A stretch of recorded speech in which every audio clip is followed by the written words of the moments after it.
여러분 한 주간 잘 지내셨습니까? 6월 28일 주일 예배 하나님 앞에 드리겠습니다. 각 가정에서 이 영상으로 예배하는 여러분의 가정에 우리 하나님의 크신 은혜가 넘치시기를 축복합니다. 우리 다 같이 찬송가 27장 함께 찬송하시겠습니다.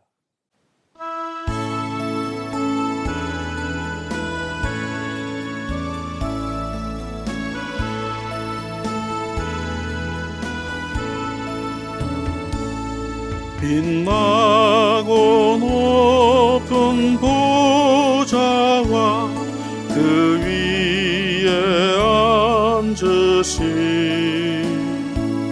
주 예수 얼굴 영광이 해같이 빛나네. 해같이 빛나네. 지극히 높은 위엄과 한없는 자비를 무천사 소리 합하여 늘 찬송 드리네.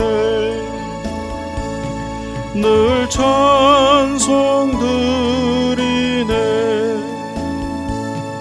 영죽을 나를 살리려 그 영광 떠나서 그 부끄러운 십자가 날 위해 지셨네. 날 위해 지셨네. 나 이제 생명이 있음은 주님의 은혜요. 저 사망 권세 이기니 큰 기쁨 넘치네. 큰 기쁨 넘치네. 주님의 보좌 있는데 천한 몸 이르러 그 영광 몸소 배울 때 내 기쁨 넘치리. 내 기쁨 넘치리. 아멘. 우리 다 같이 신앙 고백 드리겠습니다. 전능하사 천지를 만드신 하나님 아버지를 내가 믿사오며 그 외아들 우리 주 예수 그리스도를 믿사오니 이는 성령으로 잉태하사 동정녀 마리아에게 나시고 본디오 빌라도에게 고난을 받으사 십자가에 못 박혀 죽으시고 장사한 지 사흘 만에 죽은 자 가운데서 다시 살아나시며 하늘에 오르사 전능하신 하나님 우편에 앉아 계시다가 저리로서 산자와 죽은 자를 심판하러 오시리라. 성령을 믿사오며 거룩한 공회와 성도가 서로 교통하는 것과 죄를 사하여 주시는 것과 몸이 다시 사는 것과 영원히 사는 것을 믿사옵나이다. 아멘. 성시교독 제18번 시편 31편을 다 같이 읽겠습니다. 여호와여, 내가 주께 피하오니 나를 영원히 부끄럽게 하지 마시고 주의 공의로 나를 건지소서. 내게 귀를 기울여 속히 건지시고 내게 견고한 바위와 구원하는 산성이 되소서. 주는 나의 반석과 산성이시니 그러므로 주의 이름을 생각하셔서 나를 인도하시고 지도하소서. 그들이 나를 위하여 비밀이 친 그물에서 빼내소서. 주는 나의 산성이시니이다. 내가 나의 영을 주의 손에 부탁하나이다. 진리의 하나님 여호와여, 나를 속량하셨나이다. 내가 허탄한 거짓을 숭상하는 자들을 미워하고 여호와를 의지하나이다. 내가 주의 인자하심을 기뻐하며 즐거워할 것은 주께서 나의 고난을 보시고 환난 중에 있는 내 영혼을 아셨으며 나를 원수의 수중에 가두지 아니하셨고 내 발을 넓은 곳에 세우셨음이니이다. 아멘. 기도하겠습니다. 걸어가신 하나님 아버지, 또 한 주가 지나고 새로운 한 주를 맞이합니다. 지난 주간도 우리를 하나님의 은혜 가운데 지켜주심을 감사합니다. 오늘도 이렇게 영상으로 각 가정에서 예배할 때 성령께서 예배하는 우리의 몸과 마음을 주장하여 주셔서 진실한 예배가 되게 해주시고 이 시간 각 가정에서 예배하는 성도들에게 은혜를 베풀어 주시기를 원합니다. 하나님 아버지, 우리 가운데 슬픔을 당한 가정이 있습니다. 그 가정에 하나님의 위로하심이 임하여 그 슬픔을 이기게 하여 주옵소서. 우리 교회에 연로하신 어르신들을 지켜주시기를 다시금 기도하오니 강건케 하여 주옵소서. 브라질이 속히 전염병 상황에서 벗어날 수 있도록 은혜를 베풀어 주시기를 원합니다. 조금씩 경제활동에 복귀하여 일하는 우리 성도들도 질병에서 지켜주시고 다시금 사업과 직장이 일어나게 도와주시기를 원합니다. 우리가 예배당에 함께 모여 예배하는 그때까지 우리 한인교회 각 가정을 믿음 가운데 살도록 성령께서 충만하여 주옵소서. 오늘도 주시는 말씀을 통해서 우리 안에 하나님의 은혜를 새롭게 해주시고 깨닫게 해주셔서 하나님의 말씀에 순종하는 삶을 살기 원합니다. 부족한 목사에게 말씀의 은사를 더하셔서 하나님의 말씀을 잘 전하도록 도와주시기를 바라옵고 예수님의 이름으로 기도하옵나이다. 아멘.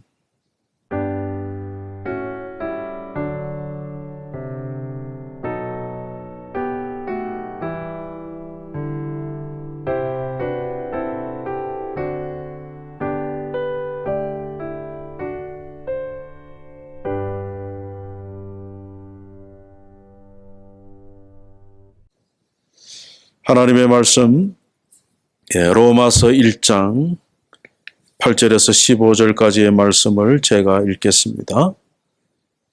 로마서 1장 8절로 15절까지 말씀입니다. 먼저 내가 예수 그리스도로 말미암아 너희 모든 사람에 관하여 내 하나님께 감사함은 너희 믿음이 온 세상에 전파됨이로다. 내가 그의 아들의 복음 안에서 내 심령으로 섬기는 하나님이 나의 증인이 되시거니와 항상 내 기도에 쉬지 않고 너희를 말하며 어떻게 하든지 이제 하나님의 뜻 안에서 너희에게로 나아갈 좋은 길 얻기를 구하노라. 내가 너희 보기를 간절히 원하는 것은 어떤 신령한 은사를 너희에게 나누어 주어 너희를 견고하게 하려 함이니 이는 곧 내가 너희 가운데서 너희와 나의 믿음으로 말미암아 피차 아니함을 얻으려 함이라. 형제들아, 내가 여러 번 너희에게 가고자 한 것을 너희가 모르기를 원하지 아니하노니 이는 너희 중에서도 다른 이방인 중에서와 같이 열매를 맺게 하려 함이로되 지금까지 길이 막혔도다. 헬라인이나 야만인이나 지혜 있는 자나 어리석은 자에게 다 내가 빚진 자라. 그러므로 나는 할 수 있는 대로 로마에 있는 너희에게도 복음 전하기를 원하노라. 아멘. 지난 시간에 자신을 예수 그리스도의 종으로 소개한 사도 바울을 통해서 우리도 예수 그리스도의 종으로서 복음을 위한 삶의 목적을 가지고 살아갑시다 하는 말씀을 드렸습니다. 우리가 살면서 분명한 삶의 목적을 가지고 사는 것은 우리 삶에 있어서 정말 중요한 일입니다. 아프리카에 사는 사냥의 한 종류인 스프링팍이라고 하는 양이 있습니다. 이 양들은 때를 지어서 풀을 뜯는데 앞서가던 양들이 풀을 다 뜯고 먹을 것이 없으면요, 뒤에 따르던 양들이 앞서 나가려고 자리 다툼을 합니다. 그렇게 서로 밀리다가 한 마리 양이 펄쩍하고 뛰어나가면 나머지 양들도 따라서 펄쩍하고 뛰어나간다는 거예요. 그래서 무리에서 떨어지지 않으려고 하는 그 본성을 따라서 막 함께 정신없이 뛰어 달립니다. 생각이 없이 달리기 때문에 어디로 뛰는지도 모르고 뛰는 것입니다. 그러다가 절벽에 다다랐는데도 멈추지 못하고 뒤에 따라오는 양들에 밀려 앞선 양들은 떨어져 죽고 또 뒤에 따라오던 양들은 속도를 줄이지 못하여 때로 떨어져 죽는 일이 있다고 합니다. 여러분, 우리가 왜 사는지, 무엇을 위해 일하는지를 알아야 합니다. 그래서 열심히 성실히 사는 것도 중요하지만 어떤 목적을 가지고 어떤 방향을 따라 사는 것도 매우 중요합니다. 사탄은 우리 성도들이 이 땅에 살면서 삶의 목적을 잊어버리고 정신없이 살도록 우리를 미혹합니다. 그렇게 정신없이 살다 보면 우리가 지금 어디에 와 있는지 그것을 알지 못하고 헤매게 되는 일이 있습니다. 그래서 우리는 주님을 바라보는 시간이 필요합니다. 매주일 예배를 통해서 하나님을 바라보는 시간이 필요하고 매일의 경건의 시간들을 통해서 날마다 주님과 함께 동행하는 영적인 일이 필요합니다. 바울은 로마서를 받는 1차 수신자들인 로마 교회에 이 편지를 하는데 로마 교회는 사도 바울이나 또는 사도 베드로가 세운 교회가 아닙니다. 사도행전 2장에 보면 오순절 날에 각 나라에서 오순절을 지키려고 예루살렘에 모여든 무리들이 있었습니다. 그 사도행전 2장 10절에 보면 그들 중에 로마로부터 온 나그네도 있었습니다. 이들은 로마에까지 흩어져 살던 유대인들로 오순절을 지키기 위하여 예루살렘에 온 사람들입니다. 그날 그들은 베드로를 통해서 복음을 듣게 되었습니다. 그리고 로마로 돌아가서 교회를 시작한 것입니다.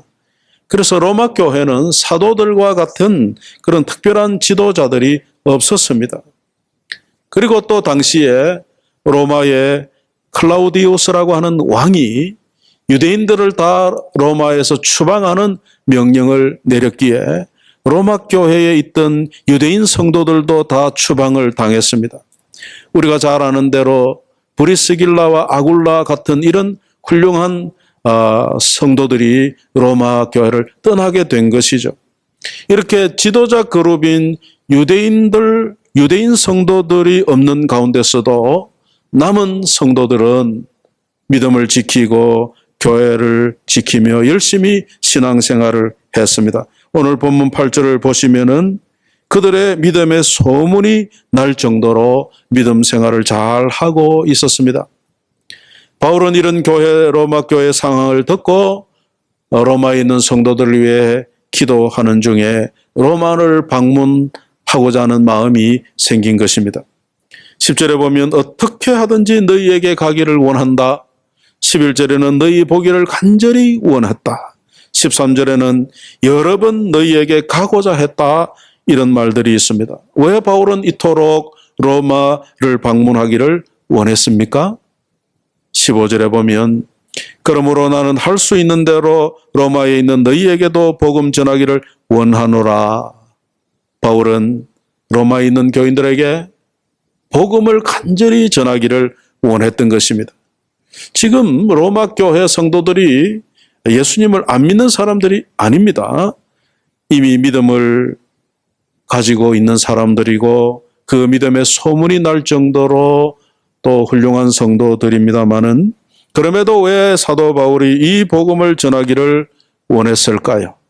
11절에 보면 로마 교회가 복음의 말씀을 들음으로 더욱 견고하게 세워지기를 원했던 것입니다. 또 12절에 보면 사도 바울은 로마 교회 성도들과 복음 안에서 영적인 교제를 통해 서로 격려하고 위로하기 위해서입니다. 바울은 이 복음을 바로 듣고 깨닫고 믿으면 얼마나 복된지를 아는 사람입니다. 그는 복음 안에서 이런 놀라운 복을 얻은 사람입니다. 그래서 그는 로마서를 시작하면서 이 복음이 얼마나 중요한 것인 줄 알았기 때문에 처음부터 복음에 대해 이야기를 하는 것입니다. 또 사도 바울에게는 주님으로부터 받고 깨달은 말씀을 전해야 될 사명이 있었습니다. 이 사명을 사도 바울은 14절에 자신을 복음에 빚진 자라고 표현함으로 나타내었습니다. 사도 바울은 로마 교회 교인들에게 이 복음을 다시 듣게 함으로써 그들 가운데 복음의 풍성한 열매가 맺어지기를 원했던 것입니다. 우리는 이미 복음을 받았습니다. 그런데 여러분, 시간이 지나고 시간이 흐르다 보면은 이 복음을 받았을 때의 처음에 기쁨과 감사가 점점 사라지고 그 감사와 기쁨이 이뤄질 때가 있습니다. 그래서 우리는 다시금 복음을 들을 필요가 있습니다. 요한계시록에 보면 예수님께서 첫사랑을 잃어버린 에베소 교회를 향하여 책망하십니다. 에베소 교회가 믿음이 없었던 것이 아닙니다. 그들은 열심도 있었고 인내도 있었습니다. 그런데 처음에 복음을 믿었을 때의 그 감사와 기쁨을 잃어버리고 타성해졌고 자기 열심에 빠져서 주님과의 영적 교제를 통한 감사와 기쁨이 사라진 것입니다. 그래서 예수님께서는 에베소 교회를 향하여 첫사랑을 회복하라고 말씀하셨던 것입니다. 교회 안에는 복음을 다시 들어야 할 사람들이 있습니다. 교인들 중에는 복음의 내용을 잘 모르는 분들이 있어요. 복음이 뭐냐고 물을 때에 그 복음의 내용을 정확하게 알지 못하고, 그래서 어떤 분들은 자기의 인간적인 필요 때문에 교회에 다니는 분들도 있습니다. 또 복음을 믿고 구원의 감격을 경험했어도 시간이 흐름으로써 믿음 생활이 형식적이고 습관적인 신앙생활로 흐르는 사람들도 있습니다. 어떤 분들은 율법적인 판단에 익숙해져서 습관적인 종교 행위가 복음의 본질인 것처럼 생각하는 분들도 있습니다. 우리가 바쁘게 정신없이 살다 보면 복음을 처음 받아들였을 때에 그 감사와 기쁨을 잃어버리고 사는 수가 많습니다. 또 교회 안에 신앙생활을 하다 보면 습관에 젖어서 마지못해서 교회를 다니는 경우도 있죠. 그러므로 우리 모두는 다시금 복음의 생수로 메마른 우리 심령을 적셔야 합니다. 복음은 한 번 듣고 마는 일회용이 아닙니다. 다시 복음을 들음으로써 우리 자신의 믿음을 점검하고 다시금 감사와 기쁨을 회복해서 더욱 믿음에 굳게 서는 일이 우리 모두에게 필요합니다. 어떤 때는 이단들이 가만히 교회에 들어와서 성도들을 미혹하는 경우도 있습니다. 이런저런 이유로 지속적인 복음의 은혜와 감격 속에 살면서 우리가 이 믿음을 지켜야 하는데, 이 믿음을 지키기 위해서는 기회 날 때마다 복음을 다시금 들어야 합니다. 그래야 어떤 것에도 흔들리지 않는 우리의 믿음이 될 수가 있습니다. 우리가 교회 생활을 하면서 말씀을 듣고 배우고 순종하는 훈련이 되어 있지 않으면 우리의 생각과 우리의 말과 행동이 믿지 않는 자들과 별 다를 바 없는 그런 일을 할 수도 있게 되거든요. 그래서 여러분, 우리는 이 복음의 기초에 단단히 서야 합니다.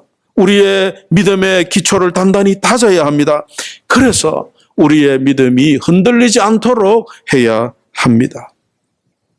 목회를 하다 보면 교회를 오래 다녔다, 또 교회에 열심을 다한다, 이런 성도들 중에는 그 자기 열심이 구원의 조건인 줄로 착각하는 분들도 종종 보게 됩니다. 또 목사가 기본적인 믿음의 도리를 이야기하다 보면 자기는 다 안다고 하므로 그 기본적인 말씀을 잘 귀담아 듣지 않는 사람들도 있습니다. 이런 교만한 마음은 우리를 믿음에서 넘어지게 하는, 실수하게 하는 그런 일들이 됩니다. 잠언에서도 교만은 넘어짐의 앞잡이다, 그런 말씀하죠. 그래서 여러분, 우리가 다 안다 할 것이 아니고 마음을 낮추어서 복음의 기초를 다시 들을 때마다 정신을 차리고 그 복음의 내용으로 우리를 무장하고, 그래서 실수하지 않고 지속적으로 믿음의 길을 갈 수 있어야 합니다. 믿음의 바른 길을 가는 이 길은요, 다른 방법이 없어요. 계속해서 믿음의 성숙과 전진을 위해서는 복음을 듣고 제대로 믿음의 길을 가도록 애쓰는 수밖에 없습니다. 그래서 우리가 복음을 다시 들을 때마다 겸손히 십자가를 지신 예수님을 바라보고 그의 은혜를 다시금 기억하게 되는 것입니다. 겸손하신 예수님을 바라보고 다시금 믿음의 길을 가는 것, 이것이 우리의 믿음을 지키는 길입니다.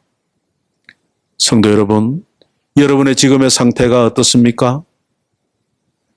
뭐가 뭔지 잘 모르는 상태입니까? 아니면 나는 다 안다고 하는 상태입니까? 어떻든지 우리는 다시금 복음을 듣고 날마다 예수님의 말씀 안에서 동행해야 합니다. 복음이라고 하는 문자적인 뜻은 기쁜 소식 또는 복된 소식이라고 하는 뜻입니다. 전쟁에 나갔던 아들이 죽지 않고 살아 돌아왔다고 하는 소식은 그 부모에게 얼마나 기쁜 소식이 되겠습니까? 산통으로 밤새 참 고통하는 해산하는 여인에게 의사가 막 도착했다고 하는 이런 소식은 정말 기쁜 소식이 되겠죠. 빚을 져서 노예가 된 사람에게 누군가가 그 빚을 대신 갚아주어서 이제 자유의 몸이 되었다고 하는 소식이야말로 얼마나 기쁜 소식이겠습니까? 이와 같이 죄로 인하여 사망의 노예가 되어서 심판에 처할 수밖에 없는 인류에게 예수님이 오셔서 우리의 죄를 대신하여 죽으심으로 우리의 죄 문제를 해결하시고 또다시 부활하심으로 의와 부활의 소망을 우리에게 가져오셨다고 하는 이 소식은 심판에 처해 있는 인류에게 그야말로 복되고 기쁜 소식입니다. 지금은 고도로 발달된 과학 문명으로 편리를 누리고 수명도 늘어가고 그렇습니다만 요즘같이 세계적인 전염병 상황에서는 별 도리가 없는 것이 인생입니다. 중국에서는 자연재해들이 계속되고 있고 미국의 큰 도시들마다 폭동도 계속되고 있습니다. 이렇게 세상 곳곳에는 사람의 힘으로 해결할 수 없는 죄와 죽음과 심판의 문제가 있습니다. 인간의 문명이 최고도로 발달한다고 해도 죄로 인한 죽음의 문제를, 심판의 문제를 해결할 길이 없습니다. 세월이 더 흐른다고 이런 문제가 해결되겠습니까? 불행하게도 우리가 사는 세상은 더 악해지고 더 파괴되어지고 더 오염되어 가고 있습니다. 누가 인류의 미래를 보장할 수 있습니까? 아니, 목사님 뭐 그런 거 고민합니까? 나 죽고 나면 세상이 어떻게 되든 무슨 상관이 있습니까? 그렇게 생각하고 살 수도 있겠지만은 내가 죽으면 그것으로 과연 끝일까요? 끝이라고 믿는다면 더 할 말이 없습니다만은 성경이 말씀하는 대로 심판이 있습니다. 그래서 우리는 지금의 나의 삶이 복음 안에서 하나님이 인정하실 만한 그런 삶을 살고 있는지를 우리는 돌아보아야 합니다. 하나님께서 이와 같은 죄악된 세상을 구원하시고자 예수님을 이 땅에 보내셨습니다. 요한복음 3장 16절에 하나님이 세상을 이처럼 사랑하사 독생자를 주셨으니 이는 그를 믿는 자마다 멸망하지 않고 영생을 얻게 하려 하심이니라고 말씀하십니다. 인류는 복음이 아니면 구원받을 길이 없습니다. 복음은 사람이 지어낸 이론이 아닙니다. 복음은 하나님께서 내신 유일한 구원의 길입니다. 그래서 사도 바울은 로마서 1장 1절에서 이 복음을 하나님의 복음이라고 기원에 대하여 말씀했습니다. 우리를 죄와 사망과 심판에서 구원하시기로 하신 분은 하나님이십니다. 그 사랑의 하나님께서 아들이신 예수님을 이 세상에 보내신 것입니다. 이 하나님의 크신 사랑을 우리가 잘 이해하지는 못하지만 그러나 우리는 이 하나님의 사랑을 믿고 예수님을 나의 구주로 믿을 때, 받아들일 때 구원을 얻습니다. 사도 바울은 자신의 목회적 경험을 따라서 로마 교회가 다시금 이 복음을 들음으로써 처음에 그 감격과 열정을 가지고 계속해서 믿음의 전진을 가져오기를 기대했기에 그들에게 이 복음을 다시금 들려주기를 원했던 것입니다. 더 나아가 복음의 내용을 아는 데서 멈추지 않고 복음이 그들의 삶의 능력이 되어서 세속에 물들지 않고 거룩한 하나님의 백성으로 살아가기를 원했던 것입니다. 이와 같이 사랑하는 여러분, 우리도 아직 이 복음의 내용을 잘 알지 못하고 그래서 복음을 제대로 받아들이지 못한 분이 있다면 복음을 진심으로 믿게 되기를 축복합니다. 혹 습관과 형식에 매여 있는 분이 계시다면 다시금 복음의 말씀을 통해서 복음을 받아들일 때의 그 처음의 기쁨과 그 감사가 회복되기를 축복합니다. 혹 여러분 중에 나는 다 안다 그런 마음이 있으시다면 겸손하게 자기를 낮추고 다시 복음 안에서의 그 감사가 넘쳐나는 그런 복을 누리기를 축복합니다. 우리는 육신을 입고 있기 때문에 계속해서 지속적으로 감사와 기쁨 속에 살기가 어렵습니다만 그러나 우리가 계속적인 성령님의 도우심을 힘입고 복음의 능력을 힘입는다면 우리는 그렇게 살아갈 수 있습니다. 우리가 복음을 제대로 듣고 믿고 그래서 구원을 받고 그 구원의 기쁨과 감사 가운데 살 수 있습니다. 그렇게 될 때 우리 삶의 문제가 치유되고 회복이 됩니다. 여러분, 복음은 마치 샘물이 솟아오르는 것과 같은 기쁨의 원천입니다.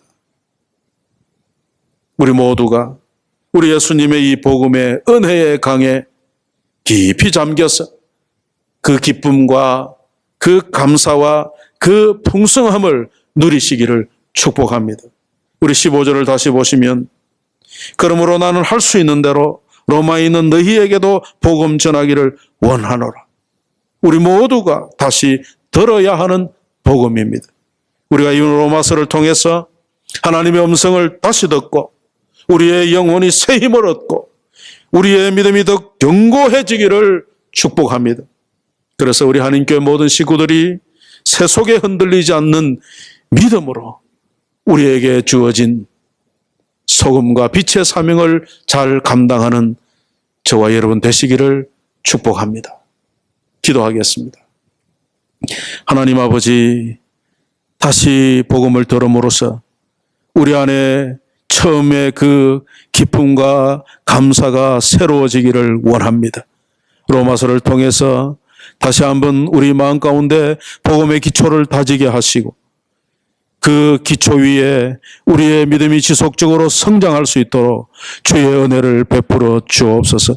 사랑하는 성도들, 믿음 가운데서 하나님 앞에 바르게 살아가는 성도들 다 되도록 성령께서 지켜주시옵소서. 예수님의 이름으로 기도하옵나이다. 아멘. 고 이명호 집사님 소천하시고 슬픔을 당한 가정들이 빨리 또 슬픔을 이길 수 있기를 우리가 서로 격려하고 기도해 주시면 좋겠습니다. 성도 여러분들도 각 가정에서 잘 관리하시고 또 기도하면서 이 어려운 고난의 때를 잘 지나가면 좋겠습니다. 우리 찬송가 1장 함께 부르고 축도함으로 예배를 마치겠습니다.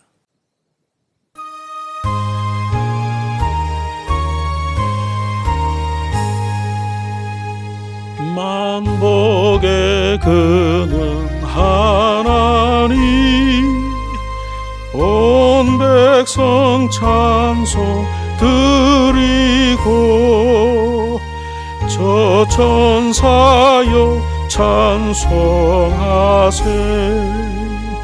찬송 성부 성자 성령 아멘.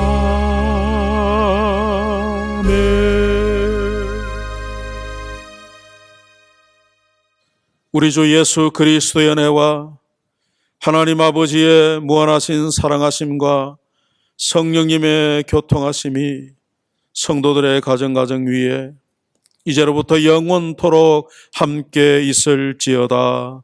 아멘.